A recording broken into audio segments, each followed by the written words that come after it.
Hola, bienvenidos otra vez a Dharmatic. Mi nombre es Juan y el día de hoy vamos a hablar un poquito por qué el budismo es considerado o por qué se le conoce como el camino medio o el punto medio. Esto es bastante interesante porque pequeño análisis y es bastante rápido y espero que esto los enganche un poco para que ustedes puedan investigar por su propia parte. eh, Nos ayuda muchísimo a, en cierta manera, observar al budismo desde su origen, desde dónde parte la idea que tuvo la primera vez Buda cuando estaba por primera vez, en cierta manera, configurando el Dharma, que luego ya pues nos llegaría a nosotros a través de los años, ¿no? Es muy importante esto porque generalmente cuando nosotros vamos a un centro budista o estamos frente a un maestro, nos platican muchas veces la versión ya que viene con la tradición. Evidentemente cada tradición se formó en un tiempo determinado y esto hizo que a su vez tuviera algunas, cierta manera, tendencias políticas, filosóficas, algunos entendimientos ya posteriores a lo que fue la exposición del Buda como enseñanza. Entonces es bien importante que nosotros entendamos el punto de origen para que nosotros en cierta manera cuando estemos frente a este tipo de enseñanzas podamos en cierta manera entender y direccionar un poco lo que nos están diciendo los maestros, ¿no? No con esto estoy diciendo que estoy descartando la postura de las tradiciones son muy ricas como ya lo hemos platicado, sin embargo es muy bueno y es muy raro que los budistas luego no conozcan el tipo de dónde se origina la cuestión del camino medio.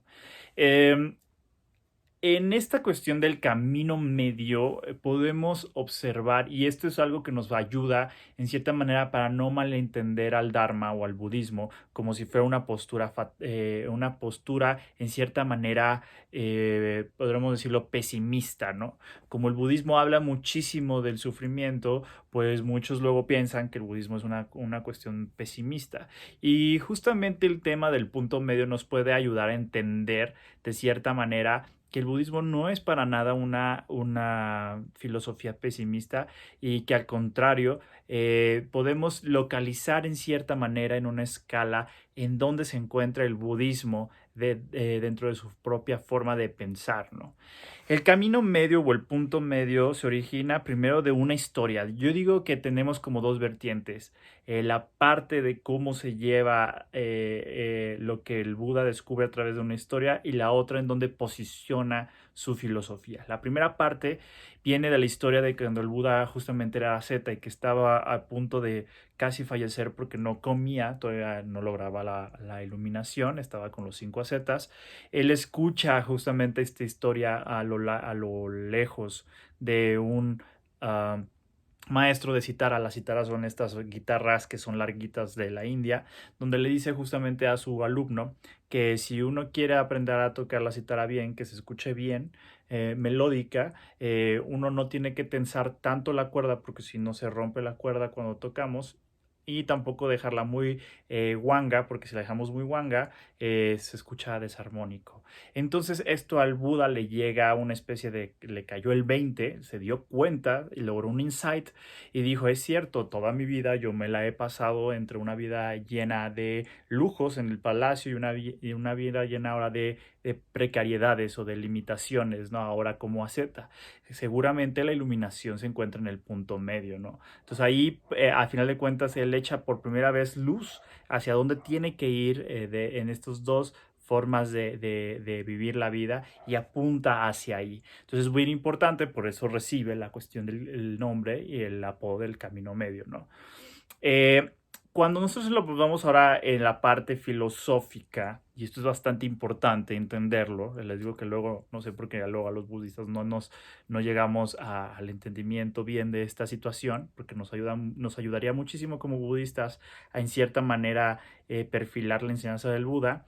El Buda lo que hace también es posicionar o poner en una posición de punto medio en las visiones que en ese momento existían filosóficamente en esa época. Y esto es bastante interesante porque esto es lo que a final de cuentas es como si buscara el terreno entre estas dos visiones para empezar a construir la enseñanza.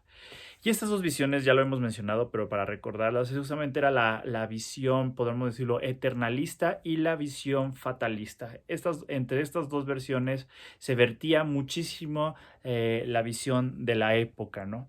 En la versión eternalista hay que recordar que se sostenía que existía un yo que no cambiaba, que iba reencarnando vida tras vida, pero que era un yo sólido e independiente de las cosas, ¿no? Que a final de cuentas, a la muerte, se fundaría con Brahma o el creador.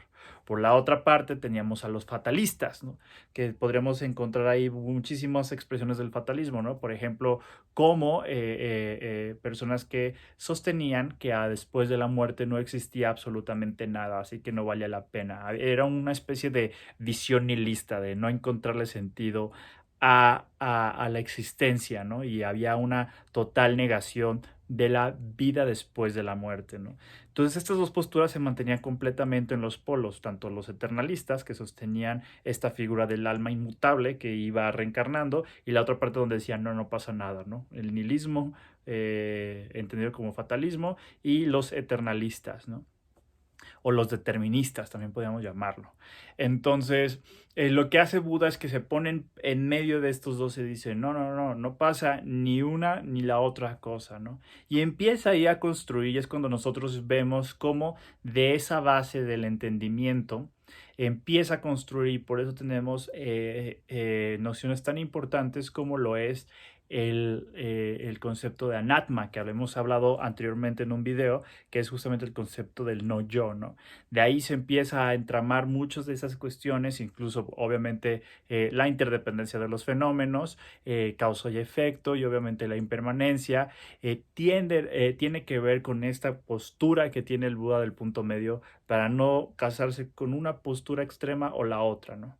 Y esto tiene bastante entendimiento no solamente para la parte filosófica o intelectual del practicante, que a los que nos gusta mucho esa cuestión, pues es bastante entretenida entender desde qué punto se origina todo esto, sino que también es muy importante porque nos ayuda en cierta manera a nuestra práctica personal, a nuestro día con día, cuando sí vamos a final de cuentas a la práctica y estamos inmersos en los fenómenos y estamos justamente ahora sí en el campo de batalla, a observar justamente si nosotros nos estamos yendo en cierta manera a situaciones deterministas o eternalistas o a las situaciones fatalistas, ¿no?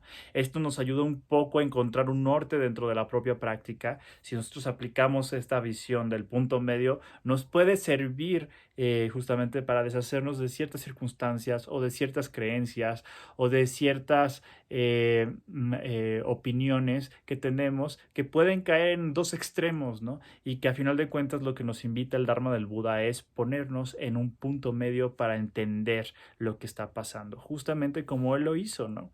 Entonces es muy importante que nosotros tengamos este tipo de conocimiento para tanto a la práctica como a la vez que estamos estudiando formalmente el Dharma, podamos observar cómo es que nace el punto medio o el camino medio y a final de cuentas cómo es que el Buda construyó a través de esa cuestión todo lo que tiene que ver con la estructura de la enseñanza. Es bastante interesante. A mí fue en lo particular una de las principales cosas que me atrajo en el budismo. La concepción del punto medio, del camino medio, es bastante atractiva cuando uno justamente lo que está buscando es la práctica y no la creencia, ¿no?